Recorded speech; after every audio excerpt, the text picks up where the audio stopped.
Salam Bapak Ibu yang dikasihi oleh Tuhan Yesus Kristus. Bertemu kembali dengan saya pada siang hari ini, dan kita akan membaca dan merenungkan akan kebenaran firman Tuhan. Namun sebelum itu, saya mengajak kita untuk menghadap Tuhan di dalam doa. Kita berdoa. Terima kasih Tuhan atas kebaikan kemurahan-Mu dan penyertaan-Mu kepada kami sampai saat ini. Pada saat ini kalau kami masih dapat berdiri di hadapan-Mu, itu hanya semata-mata oleh karena kasih karunia-Mu kepada kami. Bahkan siang hari ini kami akan belajar dari firman-Mu. Kami mohon Roh Kudus-Mu urapi kami, sehingga kebenaran yang kami baca dan kami merenungkan, biarlah kami boleh memahami dan melakukan itu di dalam kehidupan hari lepas hari. Berfirmanlah Tuhan kepada kami, karena kami anak-anak-Mu siap untuk mendengar. Hanya di dalam nama Yesus Tuhan kami berdoa. Haleluya. Amin.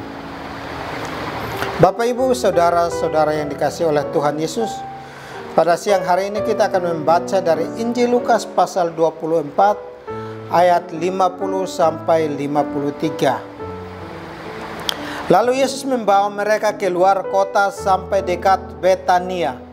Di situ ia mengangkat tangannya dan memberkati mereka. Dan ketika ia sedang memberkati mereka, ia berpisah dari mereka dan terangkat ke surga.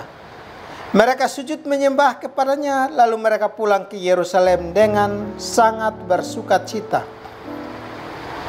Mereka senantiasa berada dalam bait Allah dan memuliakan Allah. Bapak Ibu, saudara-saudara yang dikasihi oleh Tuhan Yesus Kristus, 33,5 tahun Yesus menjalani kehidupan ini. Kemudian Yesus mati di atas kayu salib dan bangkit pada hari yang ketiga.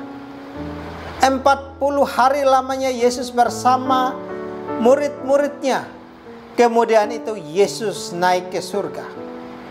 Hari ini kita memperingati hari kenaikan Yesus Kristus ke surga. Hari di mana Yesus akan berpisah dengan murid-muridnya. Bukan hanya berpisah selama 3 hari seperti pada saat kematiannya, namun ini adalah perpisahan untuk selamanya. Berdasarkan nats yang kita baca, di mana kita lihat di ayat yang ke-52 dikatakan bahwa murid-murid Yesus tidak bersedih, tetapi sujud menyembah dan mereka bersukacita. Mengapa? Karena murid-murid tahu bahwa ketika Yesus naik ke surga, maka Yesus berkuasa atas dunia ini. Yesus akan memerintah di atas dunia ini. Kenaikan Yesus Kristus ke surga bukanlah cerita fiksi atau hanya dongeng saja. Setelah menggenapi misi Allah, yaitu datang ke dunia ini, di mana Dia datang bukan untuk dilayani, melainkan untuk melayani dan untuk memberikan nyawanya menjadi tebusan bagi banyak orang. Jadi Yesus datang ke dunia ini memberikan nyawanya tebusan untuk Bapak Ibu dan saudara semua, bahkan saya. Tebusan apa? Tebusan dosa kita, di mana kita hidup sudah melenceng daripada apa yang Tuhan mau. Maka Yesus datang ke dunia ini untuk memberikan nyawanya, menebus dosa kita. Yesus datang untuk memperdamaikan kita dengan Allah. Yesus kembali ke surga sebagaimana yang dikatakan di dalam Injil Yohanes pasal 8 ayat 23 dikatakan, "Aku dari atas, aku bukan dari dunia ini." Jelas-jelas Yesus menyatakan bahwa Dia memang berasal dari surga. Maka ketika dia menyelesaikan pekerjaannya di muka bumi ini, dia harus kembali ke surga. Karena memang tempatnya di surga, bukan tempatnya di dunia ini. Bila Yesus Kristus tidak naik ke surga, maka apa yang dikatakannya adalah berita bohong. Kenaikannya ke surga adalah bukti sekaligus penegasan kepada kita bahwa dia benar-benar itu berasal dari surga. Dia berasal dari surga, maka dia harus kembali ke surga. Kembalinya Yesus Kristus ke surga bukan berarti dia meninggalkan kita. Kembalinya Yesus Kristus ke surga bukan berarti dia membiarkan umatnya bergumul sendiri di tengah dunia ini. Ia tidak akan pernah membiarkan kita bergumul sendiri. Ia tidak akan membiarkan kita bergumul sendiri, tetapi ia sudah berjanji bahwa ketika ia kembali ke surga, maka dia akan memberikan seorang penolong bagi kita. Bahkan di dalam Ibrani pasal 13 ayat ke-5, di situ jelas-jelas dikatakan, aku sekali-kali tidak akan membiarkan engkau, dan aku sekali-kali tidak akan meninggalkan engkau. Jadi firman Tuhan ini jelas bahwa Tuhan walaupun sekarang dia naik ke surga, tetapi dia tidak akan membiarkan kita seorang diri. Dia tidak akan meninggalkan kita. Oleh karena itu kita harus tetap bersukacita sebagaimana murid-muridnya di dalam bacaan kita tadi. Di ayat yang ke-52, murid-murid tidak bersedih. Murid-murid malah sujud menyembah. Bahkan mereka bersukacita karena mereka melihat peristiwa Yesus naik ke surga.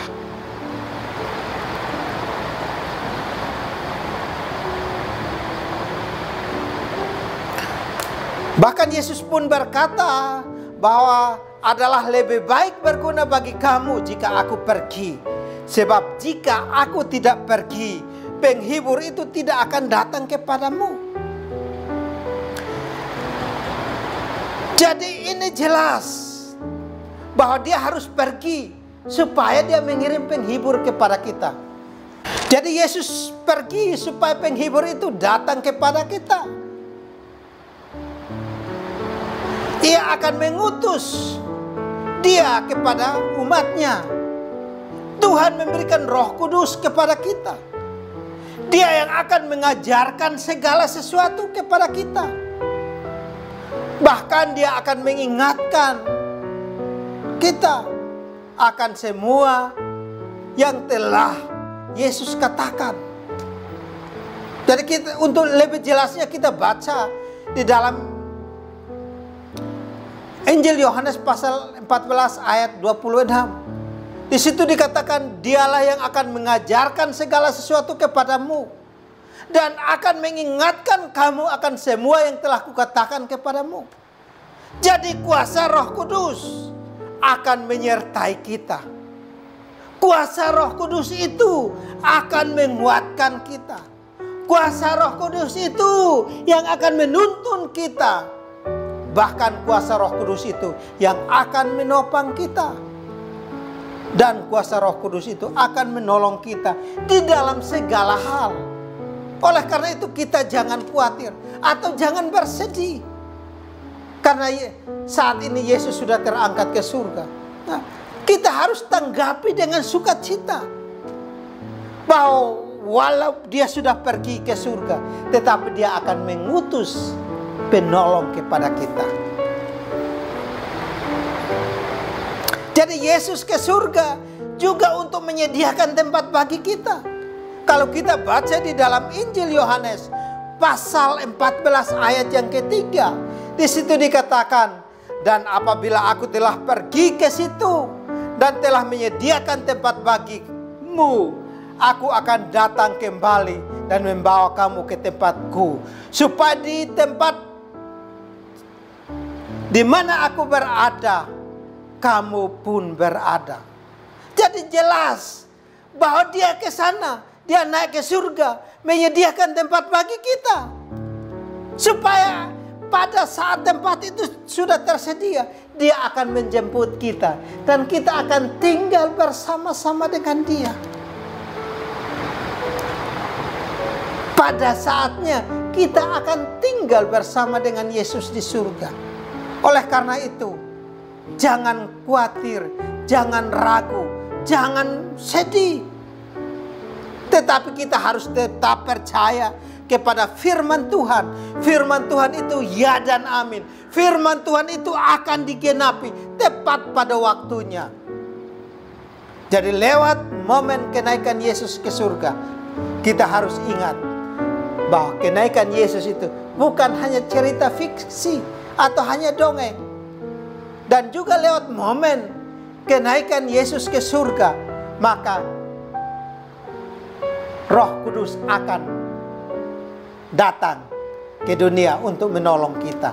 Bahkan lewat kenaikan Yesus ke surga, maka dia ke sana menyiapkan tempat bagi Bapak Ibu Saudara, supaya di mana Yesus berada, kita berada di sana.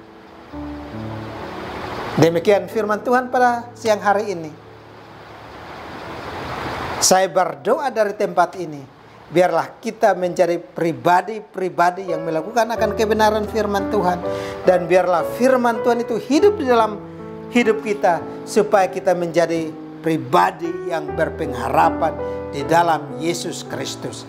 Haleluya. Amin.